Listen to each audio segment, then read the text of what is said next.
Bismillahirrahmanirrahim. Assalamualaikum warahmatullahi wabarakatuh. Innal hamdalillah nahmaduhu wa nasta'inuhu wa nastaghfiruh. Wa na'udzu billahi min shururi anfusina wa min sayyiati a'malina. Man yahdihillahu fala mudilla lahu wa man yudlil fala hadiya lahu. Asyhadu an la ilaha illallah wahdahu la syarika lahu wa asyhadu anna Muhammadan 'abduhu wa rasuluh. Allahumma salli wa sallim ala sayyidina Muhammad wa ala alihi wa ashabihi wat tabi'in wa man tabi'ahum bi ihsanin ila yaumiddin. A'udzu billahi minasyaitonir rajim.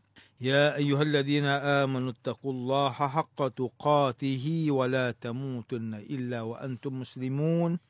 Yang berusaha Tuan Haji Ahmad Nazli Muhammad Yusof selaku penerbit rancangan tafsir Al-Quran dan seterusnya sidang pendengar yang dirahmati Allah. Alhamdulillah, pertamanya marilah kita bersama-sama merafakkan setinggi kesyukuran kehadrat Allah Subhanahu Wa Taala di atas segala nikmat, kurniaan dan rezekinya yang tidak ternilai. Selawat dan salam ke atas junjungan besar Nabi Muhammad SAW, ahli keluarga baginda dan para sahabatnya yang tercinta.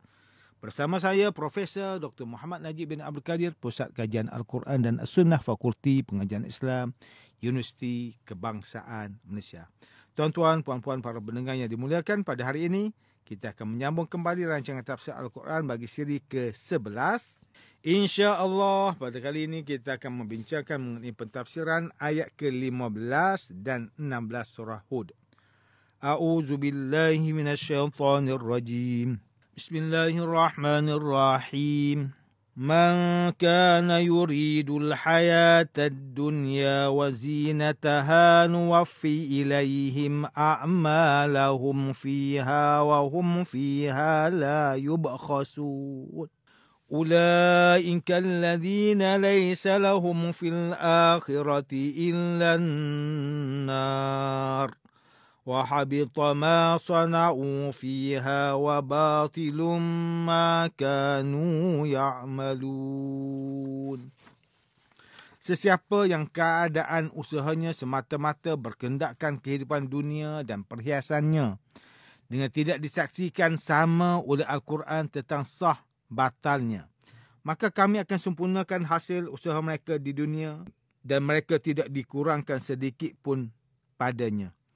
Mereka lah orang yang tidak ada baginya pada hari akhirat kelak selain daripada azab neraka, dan pada hari itu gugurlah apa yang mereka lakukan di dunia dan batallah apa yang mereka telah kerjakan.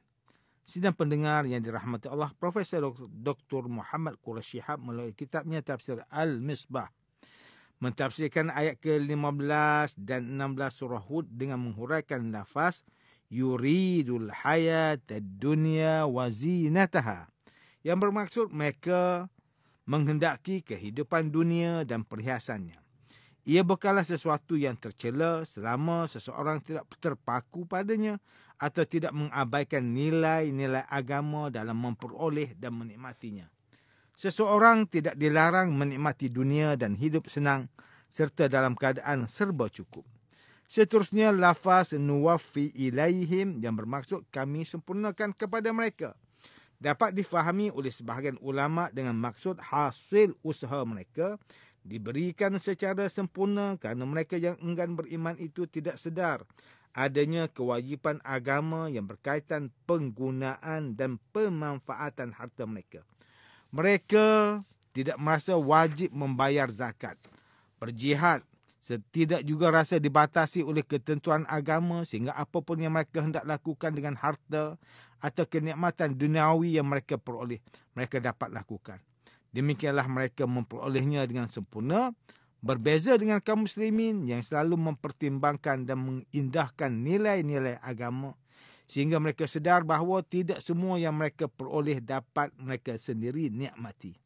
Profesor Dr. Muhammad Quraisy Shihab menyatakan bahawa ayat ini mengingatkan kaum muslimin supaya tidak menjadikan tindakan mereka hanya tertuju kepada hendak meraih nikmat duniawi semata-mata serta jangan pula terpengaruh dengan keadaan mereka yang bergelumang dengan kenikmatan itu.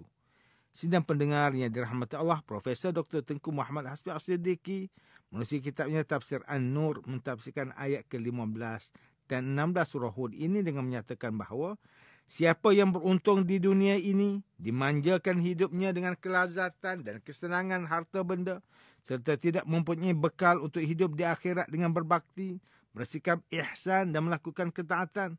Kami sempurnakan untuk mereka hasil usahanya di dunia dan sedikit pun tidak dikurangi kerana kekafiran mereka. Justru hidup mereka dilimpah kemewahan dengan kedudukan status sosial yang tinggi serta memperoleh kenikmatan dunia yang lain. Manusia itu walaupun berbeza kedudukan, pangkat atau pegangannya, mereka semua terbahagi kepada dua golongan.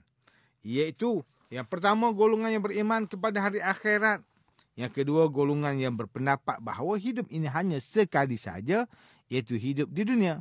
Mereka lah yang dimaksudkan di dalam ayat ini. Itulah sebabnya mereka tidak mahu beriman dengan Al-Quran walaupun sudah nyata kemukjizatannya. Pembalasan yang akan menimpa seorang manusia di dalam dunia dikaitkan dengan usaha mereka sendiri. Ketetapan yang ditentukan oleh Allah, pembalasan yang diperoleh pada hari akhirat sesuai dengan kehendak Allah tanpa campur tangan manusia sedikit pun. Profesor Dr. Tengku Muhammad Hasbi As-Siddiqui mentafsirkan lagi, mereka yang hanya mementingkan dunia dan perhiasannya tidak akan memperoleh hasil di akhirat kelak selain mendapat neraka. Hal ini kerana mereka tidak melakukan sesuatu untuk kepentingan akhirat.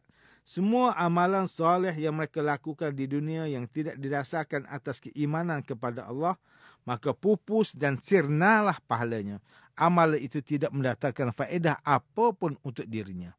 Tuan-tuan, puan-puan yang dimuliakan, Profesor Dr. Haji Abdul Malik bin Abdul Karim Amrullah, lebih dikenali sebagai Hamka melalui kitabnya Tafsir Al-Azhar, ketika mentafsirkan ayat ke-15 surah Hud ini dengan menyatakan bahawa, apakah yang engkau tuju dalam kehidupan ini? Apakah cita-cita yang memenuhi hatimu dalam perjuangan hidup? Apakah engkau menginginkan dunia dengan segala perhiasannya? Pangkat yang tinggi, dengan mahligai yang megah, dengan kekayaan yang melimpah, kehormatan diri dan segala kelebihannya. Semua itu engkau peroleh. Semua itu akan diberikan kepadamu. Sudah tentu untuk mencapai dunia dan perhiasannya itu, engkau akan menempuh jalan itu dengan usahamu. Hamka mentafsirkan ayat seterusnya, ayat ke-16 surah Hud dengan menyatakan bahawa mereka adalah orang yang tidak mendapat bahagian untuk akhirat. Mengapa tidak? Kerana orang yang mendapat bahagian akhirat ialah mereka yang menjadikan perjuangan dunia itu untuk akhirat. Orang yang sudah berniat dari awal bahawa dunia yang dikejarnya itu adalah untuk dia menanam amal. Dan hasil amalnya itu sengaja ingin diterimanya di akhirat kelak. Adapun kalau yang dikejar hanya semata dunia, dia tidak akan memperoleh lagi bahagian di akhirat, maka gugur usaha dan batal amal mereka. Mengapa dikatakan gugur apa yang mereka telah usahakan, sedangkan banyak juga penguasa yang baik? Mengapa batal apa yang mereka amalkan, sedangkan sudah nyata bahawa di samping kejahatan-kejahatan yang dilakukannya, pasti juga ada amal-amal yang baik? Hal ini disebabkan kerana usaha ataupun amal yang dilakukan oleh mereka selama dia mendapat dunia dan perhiasannya itu hanyalah kerana riak belaka. Hal itu adalah semata kerana ingin mengambil hati dan menipu rakyat atau masyarakat. Manakala Profesor Dr. Haji Zainal Arifin Zakaria melalui kitabnya Tafsir Inspirasi menjelaskan tafsiran bagi ayat ke-15-16 surah Hud ini dengan menyatakan bahawa kalau manusia hanya gembira dan senang dengan kemilau perhiasan kehidupan dunia, mereka akan dapat menguasainya sepenuhnya.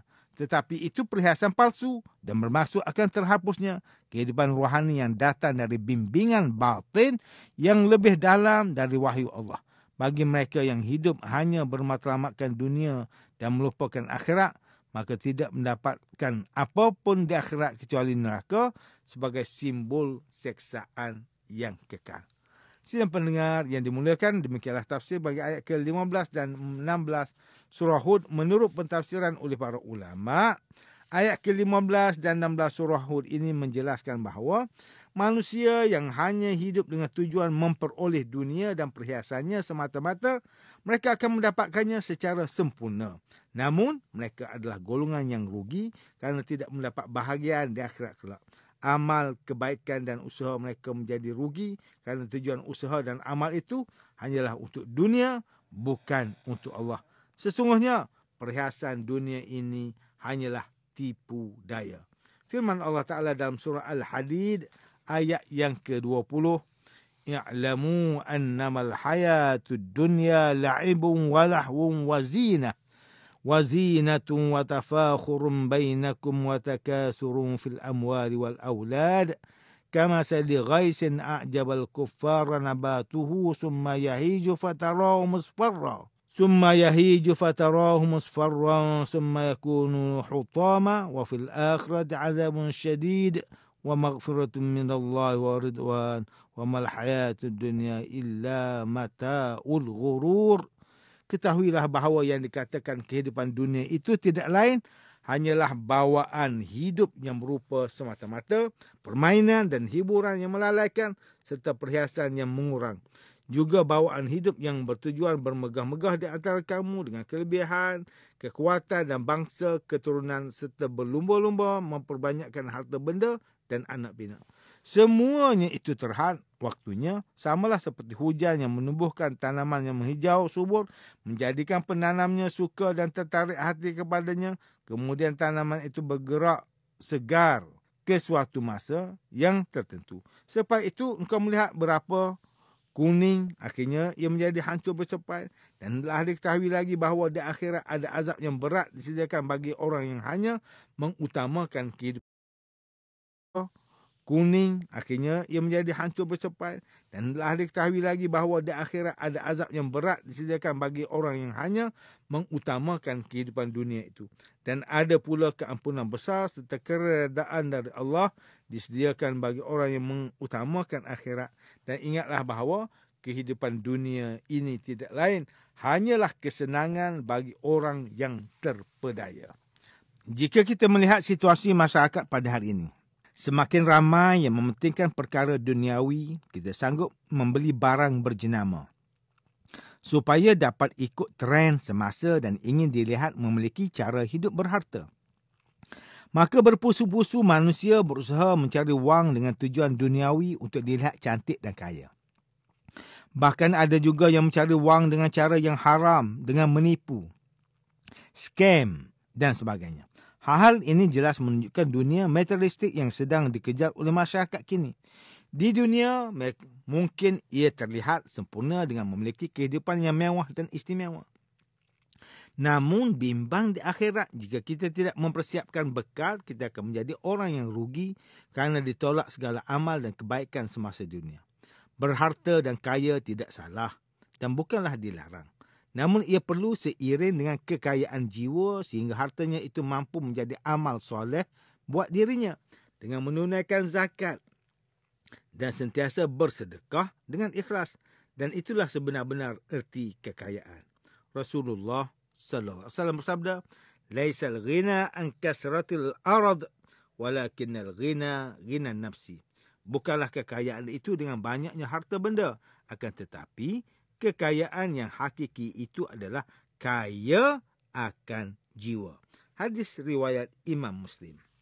Sidang pendengar yang dimuliakan, antara pengajaran yang boleh kita ambil daripada tafsir ayat ke-15 dan 16 surah Hud ini ialah sebagai Muslim, kita jangan terpedaya dengan cara hidup yang tidak memberi faedah dan kebaikan kepada kehidupan akhirat kita. Materialistik dan perhiasan dunia ini hanya tipu daya dunia yang tidak menguntungkan akhirat jika tersilap tujuan. Kedua, umat Islam perlu membersihkan hartanya dengan zakat dan sedekah. Usah risau untuk memberikan sebahagian harta kerana ia akan menjadi persimpanan dalam tabung akhirat kita. Yang ketiga, setiap Muslim perlu ikhlas dalam melakukan amal soleh dan ibadah kepada Allah supaya setiap amal itu tidak menjadi sia-sia seperti debu yang berterbangan di akhirat kelak. Sidang pendengar yang dirahmati Allah, sekian saja rancangan tafsir Al-Quran pada hari ini. Semoga kita semua mendapat manfaat daripada perbincangan ilmu ini. InsyaAllah mudah-mudahan kita akan bertemu lagi pada siri rancangan tafsir Al-Quran yang akan datang. Wabillahi taufiq wal hidayah. Wassalamualaikum warahmatullahi wabarakatuh.